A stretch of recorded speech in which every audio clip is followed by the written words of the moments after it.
Skiing was originally purely functional, and starting in the mid-1800s it became a popular recreational activity, bringing crucial economic support to communities through ski resorts.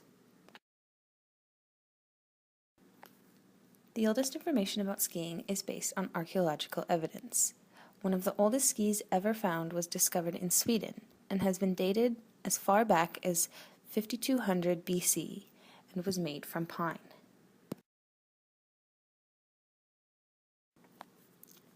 Skiing began as a means of transportation, facilitated hunting, and was also used widely in warfare. The history of skiing and its development is intertwined with many bloody conflicts.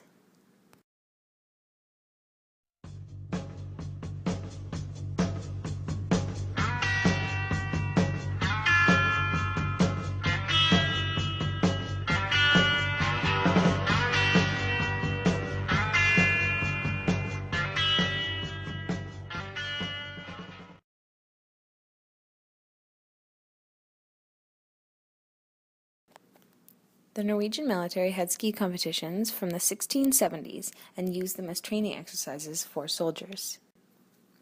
Norwegian-Danish military officer Olaf Rye was the first known ski jumper. He jumped 9.5 meters through the air in 1809 in front of an audience of soldiers. By 1862, ski jumpers were tackling much larger jumps, traveling longer distances, and competing in ski jumping contests. The first pure ski jumping event was held in 1862 Trysil, Norway. The first known civilian ski race took place in 1843 in Tromsø, Norway, which included alpine skiing as well as ski jumping in the competition. Alpine skiing first began as a club sport in 1861 in Canberra, Australia. Norwegian gold miner and carpenter Louis Gotas taught his fellow fortune seekers how to make skis from alpine ash and then how to ski. The first national skiing competition was held in the capital of Norway and won by Sondre Norheim in 1868. Sondre Norheim is known as the true father of modern skiing. He made important innovations in skiing technology by designing new equipment, such as different bindings and shorter skis with curved sides to facilitate turns.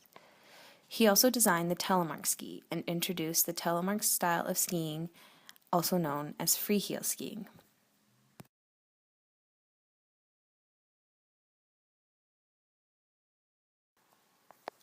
Ski jumping has been part of the Olympic Winter Games since the first Games in France in 1924. Alpine skiing made its Olympic debut at the 1936 Winter Olympics in Germany with the single combined downhill and slalom event. Beginning in 1948, separate downhill and slalom races were held.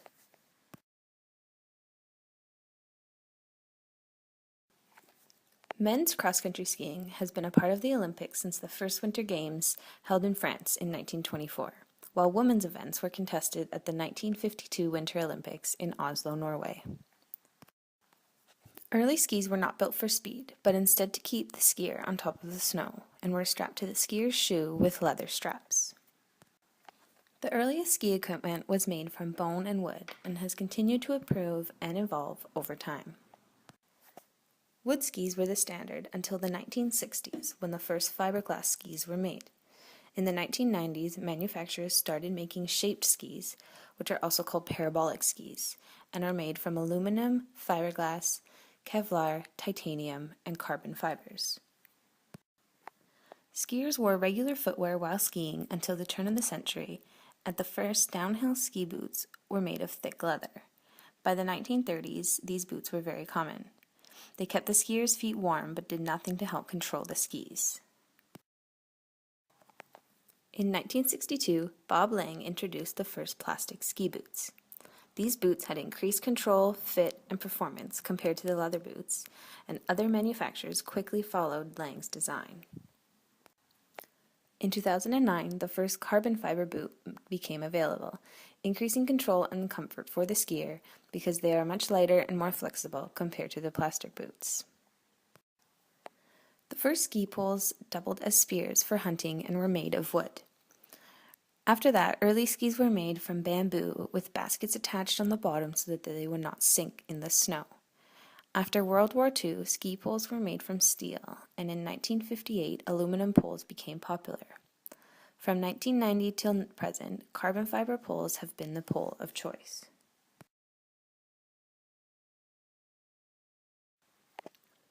In 1868, Sondre Norheim demonstrated telemark skiing, also known as freeheel skiing, and he was also the first one to demonstrate the stem Christie turn.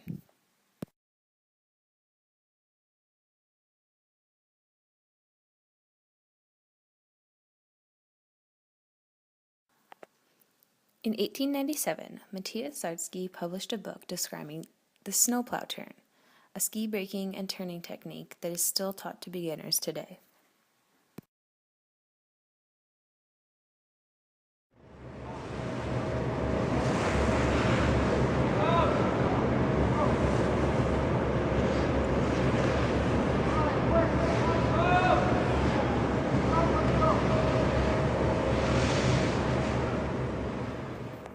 By the 1960s, the parallel turn had replaced the stem Christie as the predominant technique, as it generates much less friction and is more efficient in maintaining the skier's speed.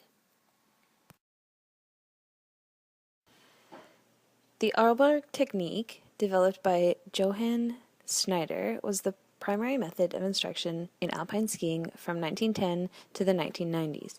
It is a progressive system that takes the skier from the snowplow turn into the stem Christie turn through stages. With the evolution of the shaped or parabolic ski in the 1990s, the advanced carving turn is now superior, and many ski schools move students directly from the snowplow turn to carving as soon as possible. In a carving turn, the ski turns itself and is driven by the side cut geometry while losing no speed. Freestyle skiing is a form of skiing which originally encompassed three disciplines: aerials, ski ballet, and moguls.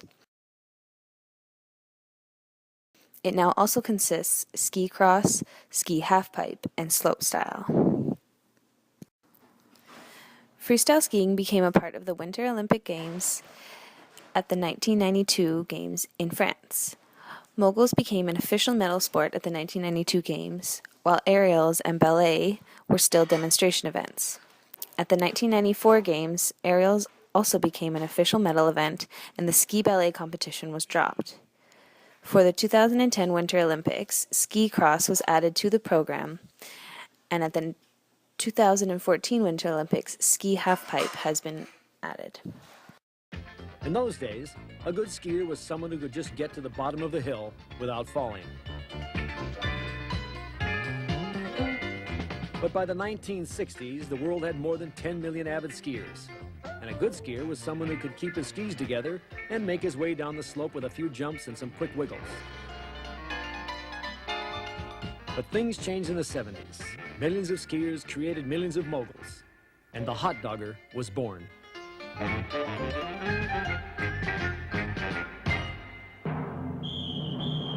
On March 10th, 1971, in Aspen, Colorado, 100 skiers and 3,000 spectators were on hand to take part in the world's first hot dog contest. A new pair of skis would be awarded to the skier who could make the hottest, fastest run down the ridge of Bell Mountain.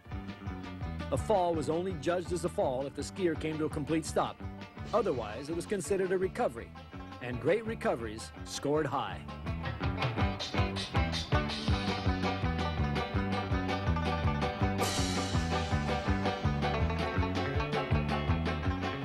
The rules were made as the contest progressed, and contestants received points from the judges based on the reaction of the crowd.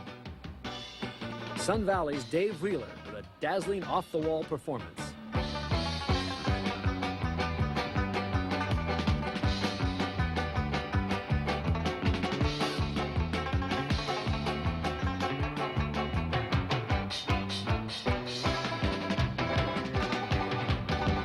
The crowd went wild when Squirrel O'Callahan put in this winning run that covered the entire course and included a near miss of the crowd, unscheduled airtime, and several disastrous falls that O'Callahan craftily converted into incredible recoveries.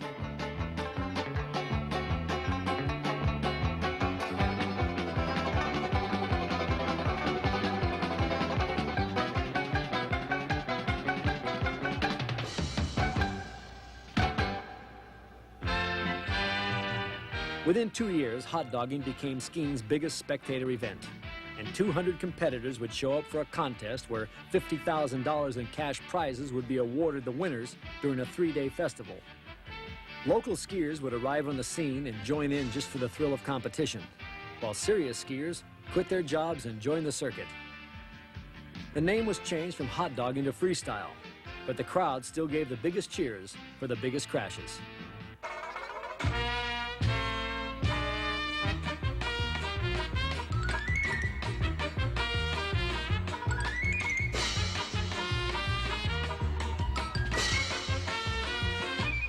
It was because of hot dogging that the new Fear binding became a big seller. If you got scared enough, your bindings would eject.